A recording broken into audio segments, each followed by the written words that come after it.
Hey guys, it's me again. Today I'm going to do a follow-up to my Inzektor video. I'll give you an updated deck list. I've actually gone undefeated the last 2 weeks with this deck at my locals. The first week I made it all the way to the finals, and my friend and I split. And then this last weekend I made it to top 4, and it was a group of my friends, so we split. We're very keen on that. Sometimes I'd like to still play, but I'm not going to be the stick in the mud that wants to stick around. I mean, I've put together a quite, for me, it's an impressive little streak with the deck, and I'm really enjoying it. But a lot of people have been messaging me, asking about the combo I was talking about. My last video I said it requires a lot of overextension, and it's not really too practical, but I decided I'm going to go ahead and show it to you guys, because there was some interest. I also want to do something that I'm not very keen on. It's not something I do a lot, but I am going to do a shout out. And this is not a person who asked me to do a shout out or anything like that. If you're like me, you kind of like genuine people. You like to watch genuine people. There's some YouTubers who are more genuine than others, and one of the ones I like to watch, mainly because of the person he is and things like that, is Saris13. If you go to his channel, I'll link to it right here. He's got about the same amount of subs as I do, and I believe he lives in Canada, and he just puts videos up from his locals. It's not hardcore meta stuff. He plays light swarms, but he's just a good person, and you know, he's not a grandpa or anything, but he's also not the youngest guy there, which is kind of ties in like me. I mean, I'm 25, but I don't know. I just kind of I like his videos, so I told him I'd do a shout out. He does have a lot of content. He probably throws up stuff every day, and it's not going to be your serious hardcore ban list predictions, stuff like that. It's more of just a, you know, relaxing, this is my locals, this is what we do. So Saris13, go check him out. So first things first, let's do this combo. The combo does use this card. You can pick them up for about, you know, 12 to 15 bucks. And I'm sorry if the camera angle's a little weird. I've never had it set up this way, so you can see more of the field. So tell me if you like that in the comment section below, but let's get started. These two cards here are going to represent the two cards we're going to pop en route to the OTK. And if you didn't know, this is an OTK using Inzektors. It requires a Hornet in your hand or grave, Inzektor Giga-Weevil, and Inzektor Dragonfly. So we'll say our opponent went first. There's his two cards, and here's our draw. Foolish Burial, Solemn Warning, Inzektor Giga-Weevil, Inzektor Dragonfly, and Mystical Space Typhoon. This is our hand, and then we'll draw for turn. So this is what we're looking at. Fairly standard opening hand. And just a heads up, I don't play this guy in my main build, which we'll go over here in a little bit. So the first thing I'll do is I need that Dragonfly in the graveyard. So we'll activate Foolish Burial. Foolish Burial obviously lets us send a card from our deck to our graveyard. And we, of course, will use Hornet. Trying to refer back to my camera, make sure you guys can see everything. So this is now our graveyard, and we have Foolish Burial and Inzektor Hornet. And like most Inzektors, what we'll do is we will normal summon our Inzektor Dragonfly. We'll use Dragonfly's effect to equip Inzektor Hornet. Inzektor Hornet will be sent to the graveyard by his own effect to destroy one card on the opponent's side of the field. So we'll remove one, now they only have one, and we'll use Inzektor Dragonfly's effect. And we will special summon an Inzektor Centipede. This is all pretty standard so far of an Inzektor play. So here's our field. Again, we just have that Hornet in the graveyard, which we will now equip to Centipede. And we're also going to, from our hand, equip Giga-Weevil. He works a lot like Giga-Mantis, but he can special summon himself from the graveyard, which is why he's important. So, this is now our setup. A lot of times what people will do from here is they'll use their Hornet to pop that other card, add a Dragonfly to their hand, then they'll overlay into Zenmaines. And this is where the combo extends way past that. So we'll use Hornet's effect. He'll send himself to the graveyard, and we'll actually pop, excuse me about that, sorry about that, our own Giga-Weevil. This now creates a chain with all three effects, Giga-Weevil, Centipede, and Dragonfly. And you can actually declare, since they're all activating at the same time, you can actually declare the chain. Chain will link 1, 2, 3. We don't need to get that into it. All you need to know is that I'm going to use Giga Weevil's effect to special summon himself. I'm now going to use Dragonfly's effect, obviously, to special summon another Centipede. And we'll use Centipede's effect to add Giga-Mantis to our hand. So we now have a field that looks Giga Weevil, Dragonfly, Centipede, an unused Centipede, and Giga-Mantis to hand. So from this point we will overlay our Inzektor Centipede and our Inzektor Dragonfly into either a Giga Brilli-ant or a Leviathan Dragon. For the sake of the video, we'll do a Leviathan Dragon, and we will detach one to push him to 25. We will now use our Centipede's effect here, which since we haven't used it, and we will equip our Dragonfly. Our Hornet. Then we'll use our Giga-Mantis' effect, and we'll also equip him to the same Centipede. Now we will activate Hornet's effect, send it to the graveyard to pop our own Giga-Mantis. First thing we'll do is we'll use Giga-Mantis' effect to special summon Dragonfly.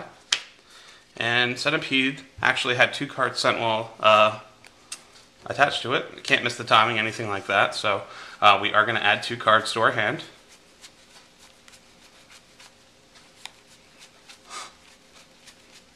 And will be the other 2 Dragonflies in our deck. You can grab another Hornet if you really want to. But, you know, this is obviously an all or nothing play, as we are emptying our decks of Inzektors. So this is now our field. We'll now use our Dragonfly to equip Hornet. Hornet will send to the graveyard to pop that second card. Finally, we have a clear field on the other side. And of course, this is all hypothetical. They don't have Gora's Fader, things like that. And we'll now use Dragonfly's effect to special summon an Inzektor Hornet. So you can see that whole field on the screen. Looks like you can. Okay, so now we've used their effects already. What we're going to do is we're going to equip Hornet onto itself. So one copy of Hornet will equip to the other. This makes this Hornet level 6. So we can now overlay with our level 6 Giga Weevil over here. So I'll just go ahead and set that up. This is a level 6 Inzektor Hornet because it was equipped with another Inzektor Hornet. Exabeetle. Exabeetle has an effect where you can equip from either player's graveyard, and he gains attack equal to half of that monster's attack, and it has a Scrap Dragon-like effect. So we're actually going to equip our own Giga-Mantis. Now Giga-Mantis has an ability when he's equipped, he actually makes the original attack of the monster 2400. So instead of having 1000 base attack, he has 2400, and then he gets the additional 1200 from Giga-Mantis being chopped in half and added on. So he's now a 3600 Exabeetle. We have a 2500 Leviathan Dragon, and now obviously we're going to overlay into, you don't have to here obviously because you can, this is more than 8k on the field, but just for the sake of doing it, we're going to overlay one last time into a second Leviathan, and we'll detach just to make the field look very plain and simple. Usually turn this to the side just for the sake of the video. I haven't yet. So this is now our final field. We have now popped 2 cards on our opponent's side. We have a 2500 Leviathan, 2500 Leviathan, and a 3600 Exabeetle. Obviously 8600 knocks your opponent down to nothing. And that's pretty much the combo I was talking about. And of course this is our hand at the end, so if it does extend, we can do a few more things. But yeah, that's it. If I was running a deck where I did this frequently, I guess I would maybe run a Pot of Avarice to reload if it came down to it. I don't know. I just honestly don't like Giga Weevil in my main deck, but that is the combo. So if you guys want to try it out, feel free. So now what I'm going to do is I'm actually going to go over my deck list, and we'll throw that together right now. Alright, as you guys all probably know, the ban list will be released probably by the end of the week. Friday is the speculated day. There's a few people who say that, you know, the subscribers to Shonen Jump already have their magazines, and there's a few scans that are out there. Some look more legit than others. I actually saw one that looked pretty dang legit, and they didn't really touch Inzektors at all. So kind of crossing my fingers, hoping that's what happens. That same list, I believe, banned Trap Dustshoot and Monster Reborn, put Wind-Up Hunter to 1 and Armageddon Knight to 2, something like some other weird stuff. And there's a few reasons why people think it's legit. You know, the OCG Wind-Up builds, they actually run the 3 Hunter. They don't have, you know, the Shark exclusive or Tour Guide. So they'll run 3 Hunter, they'll run the Spell Strikers, and all that other stuff if they're playing Wind-Up. So there's a little speculation going on there. So I'm not going to talk about the ban list too much until it comes out. So this deck could definitely change depending on what happens. But until then, 1, 2, 3 Dragonflies, 1, 2, 3 Centipedes, and 1, 2, 3 Hornets. And a lot of people think, you know, well, Hornet's the most broken card. Definitely take care of that, knock it down to 1 or 2. It's really Dragonfly. A lot of people who play the deck or play it know that it's Dragonfly. Hornet to 2 wouldn't kill the deck off. It would slow it down, obviously, putting 2 of something in there. But people would find a way to add consistency to it. Inzektor still would be tier 1, in my opinion, if they put Hornet to 2. Now, Dragonfly to 2, again, would slow down the deck. It'd still be very playable. I don't think this ban list is going to kill off Inzektors if they hit a card. But I'm hoping they go untouched, so I can play this for a whole format, but we'll see. And then I'm running the 1 Giga-Mantis, not the Giga-Weevil. 2 Mystic Tomato. A lot of people have a problem with this card. He's slow, you have to set him. And the format that we're currently in, you don't really have time to set cards. I still think he's pretty good. I'm able to crash with him, bring out maybe a Dragonfly, and then just go off from there. It's kind of a personal choice, though. So I am running them, and I'm running 1 Armageddon Knight to get that Dragonfly in the grave quicker. Sangan, Dark Armed, and that's it for the Darks. Pretty standard Tomato Armageddon Knight combo there. So then we'll go to the hand traps. I am now manning my Maxx. It is a necessary evil.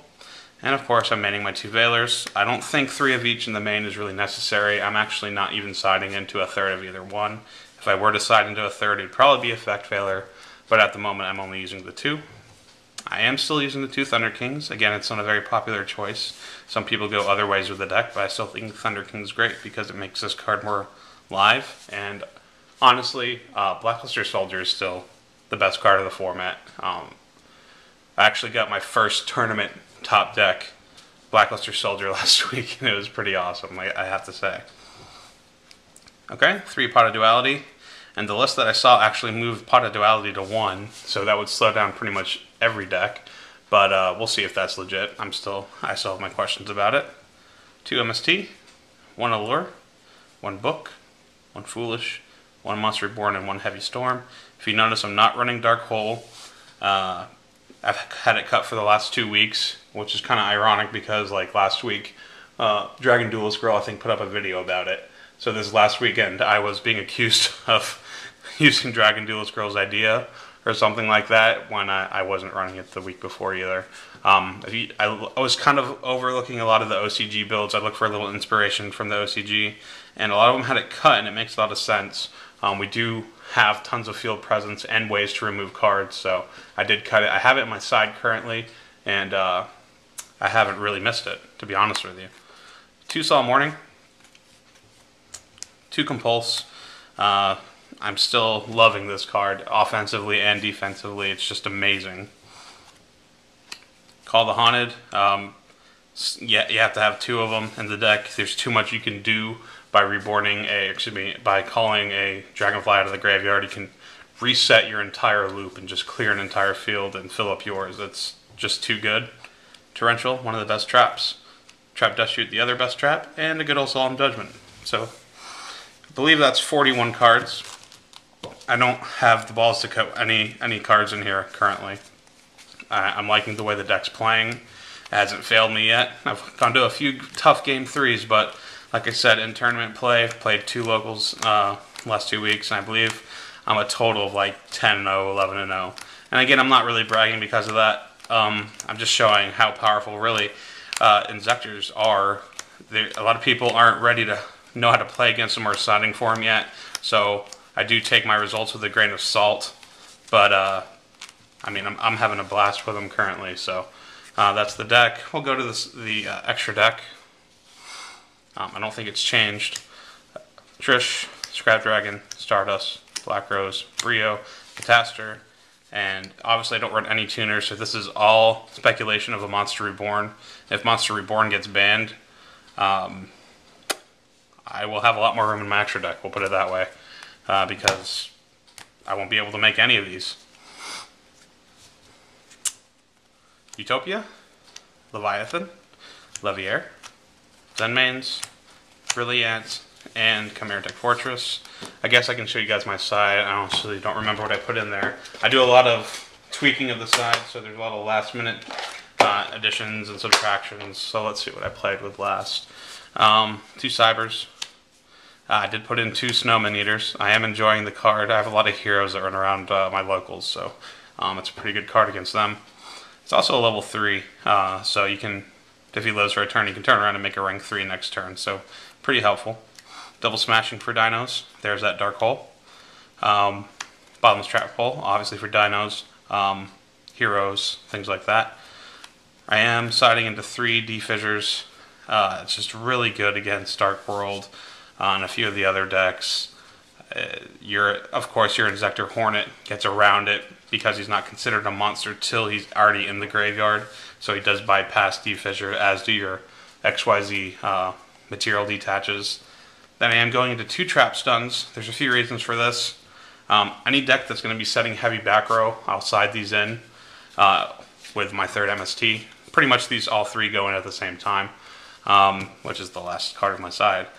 Trap stun, some people say, oh, why don't you do Decree, blah, blah, blah. I like the trap stun. Usually all I'll need is 1 turn. If I can blanket the field for 1 turn, don't have to worry about any skill drain, Solemn Judgment, Solemn Warning, anything like that. So I blanket the field for a turn. All I have to worry about is, you know, being hit with a Book of Moon or something like that, or an Econ.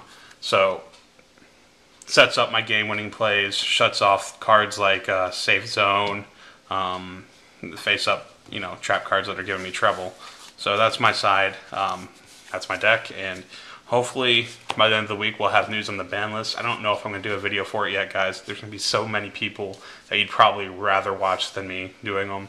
But if I get enough people asking me to do a speculation below, I'll do one just for you guys. All right? Have a good one.